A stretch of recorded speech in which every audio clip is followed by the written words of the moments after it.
ಇದನ್ನು ರಾಜಕಾರಣ ಅಂತ ಭಾವಿಸಬೇಡಿ.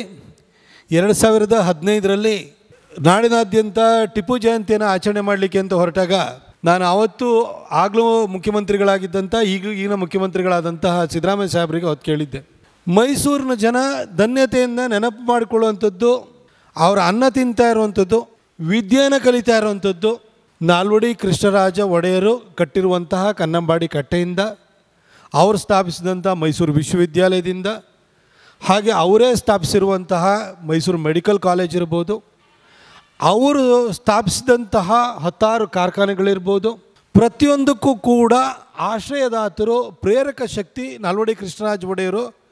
ಅನ್ನ ಕೊಟ್ಟವರವರು, ವಿದ್ಯೆ ಕೊಟ್ಟವರವರು, ಹಿಂದುಳಿದ ಜಾತಿ ಜನಾಂಗಗಳಿಗೆ ದೇಶದಲ್ಲೇ ಮೊದಲನೇ ಬಾರಿಗೆ ಮೀಸಲಾತಿಯನ್ನು ಜಾರಿಗೆ ತಂದಂಥವರು.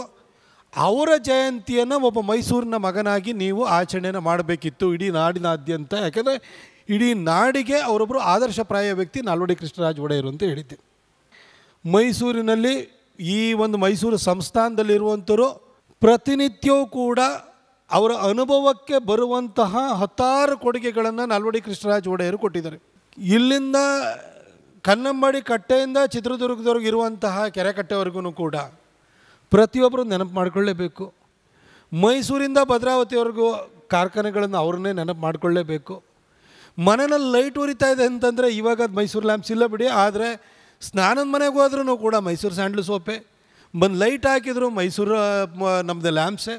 ಹೀಗೆ ಜೀವನದ ಪ್ರತಿಯೊಂದು ಅಂಶಗಳನ್ನು ಕೂಡ ಆವರಿಸಿದಂತಹ ವ್ಯಕ್ತಿ ನಾಲ್ವಡಿ ಕೃಷ್ಣರಾಜ ಒಡೆಯರು. ನಾನು ಇತ್ತೀಚೆಗೆ ಮೊನ್ನೆ ನಮ್ಮ ಸಂಸದರಾಗಿರುವಂಥ ಯದುವೀರವ್ರನ್ನ ಟೀಕೆಯನ್ನು ಮಾಡ್ತಾ ಕರ್ನಾಟಕ ರಕ್ಷಣಾ ವೇದಿಕೆಯ ನಾರಾಯಣಗೌಡರು ಒಂದು ಅಬದ್ಧತನ ಮಾತನಾಡಿದಾಗ ನಾನು ಹೇಳಿದೆ, ಸಂಸ್ಥಾನನ ಎಳೆದು ತರಬೇಡಿ ಅಂತ. ಯಾಕೆಂತಂದರೆ ಈ ಸಂಸ್ಥಾನ ಬರೀ ನಮ್ಮ ಅಭಿವೃದ್ಧಿಯ ವಿಚಾರದಲ್ಲಿ ಮಾತ್ರ ಕೊಡುಗೆಯನ್ನು ಕೊಟ್ಟಿರೋದಲ್ಲ. ಇವತ್ತು ಕರ್ನಾಟಕದಲ್ಲಿ ಕನ್ನಡ ಆಡಳಿತ ಭಾಷೆ ಆಗಿದ್ದರೆ, ಟಿಪ್ಪು ಸುಲ್ತಾನ್ ಇರುವಂಥ ಸಂದರ್ಭದಲ್ಲಿ ಪರ್ಷಿಯನ್ ಆಡಳಿತ ಭಾಷೆ ಆಗಿತ್ತು. ಇವತ್ತು ನಿಮ್ಮ ಯಾವುದೇ ಲ್ಯಾಂಡ್ ಡಾಕ್ಯುಮೆಂಟ್ಗಳು ತೊಗೊಳ್ಳಿ, ಅದು ಪಹಣಿ ಇರ್ಬೋದು, ಪಟ್ಟೆ ಇರ್ಬೋದು, ನಿಮಗೆ ಕಿರ್ದಿ ಇರ್ಬೋದು, ಬಗೈರ್ ಹುಕುಮ್ ಇರ್ಬೋದು, ಅಥವಾ ನೀವು ಯಾವುದೇ ಶಬ್ದಗಳನ್ನು ತೆಗೆದು ನೋಡಿ ಎಲ್ಲ ಪರ್ಷಿಯನ್ ವರ್ಡ್ಗಳು. ಟಿಪ್ಪು ಸುಲ್ತಾನ ನಂತರ ಮತ್ತು ಮುಮ್ಮಡಿ ಕೃಷ್ಣರಾಜ ಒಡೆಯರು ಪಟ್ಟಕ್ಕೆ ಬಂದಾದ ನಂತರ ನಮ್ಮ ಮೈಸೂರಿನ ಸಂಸ್ಥಾನ ಕನ್ನಡವನ್ನು ಆಡಳಿತ ಭಾಷೆಯಾಗಿ ಮಾಡಿದ್ದು ನಮ್ಮ ಮೈಸೂರಿನ ಸಂಸ್ಥಾನ. ಹಾಗೆ ಕನ್ನಡಕ್ಕೆ ದೊಡ್ಡ ಕೊಡುಗೆ ಇದೆ ಅವ್ರದ್ದು. ಅಷ್ಟು ಮಾತ್ರ ಅಲ್ಲ, ಇವತ್ತು ನಾವು ಕನ್ನಡ ಸಾಹಿತ್ಯ ಪರಿಷತ್ತಿನ ಎಲ್ಲ ಕಡೆಯೂ ಕೇಂದ್ರಗಳಿದ್ದಾವೆ, ಜಿಲ್ಲಾ ಹಂತದಲ್ಲಿದೆ, ತಾಲೂಕು ಹಂತದಲ್ಲಿದ್ದಾವೆ. ನಾವು ಸಾಹಿತ್ಯ ಸಮ್ಮೇಳನ ಪ್ರತಿ ವರ್ಷವೂ ಕೂಡ ಮಾಡ್ತೀವಿ. ವರ್ಷಕ್ಕೊಂದ್ಸರಿ ಅದ್ದೂರಿಯಾಗಿ ನಾವು ಕನ್ನಡ ಸಾಹಿತ್ಯ ಸಮ್ಮೇಳನವನ್ನು ಕೂಡ ಮಾಡ್ತೀವಿ.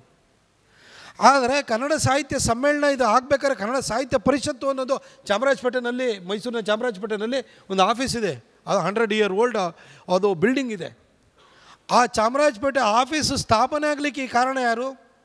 ಅವತ್ತು 1915ರಲ್ಲಿ ನಾಲ್ವಡಿ ಕೃಷ್ಣರಾಜ ಒಡೆಯರ ಕೆಳಗಡೆ ಅವರ ಆಶ್ರಯದಲ್ಲಿ ಅವರ ಕೃಪೆಯಿಂದ ಮೈಸೂರಿನ ದಿವಾನರಾಗಿದ್ದಂಥ ವಿಶ್ವೇಶ್ವರಯ್ಯನವರು ನಾಡು ನುಡಿಯ ಅಭಿವೃದ್ಧಿ ಬಗ್ಗೆ ಯೋಚನೆಯನ್ನು ಮಾಡಿ ನಾಲ್ವಡಿ ಕೃಷ್ಣರಾಜ ಒಡೆಯರ ಆಶೀರ್ವಾದ ಮತ್ತು ಅವರ ಕೃಪೆಯಿಂದಾಗಿ ಅವರು ಒಂದು ಮೈಸೂರು ಎಕನಾಮಿಕ್ ಫೋರಮ್ ಅಂತ ಕಾನ್ಫರೆನ್ಸ್ ಅಂತ ಮಾಡ್ತಾರೆ.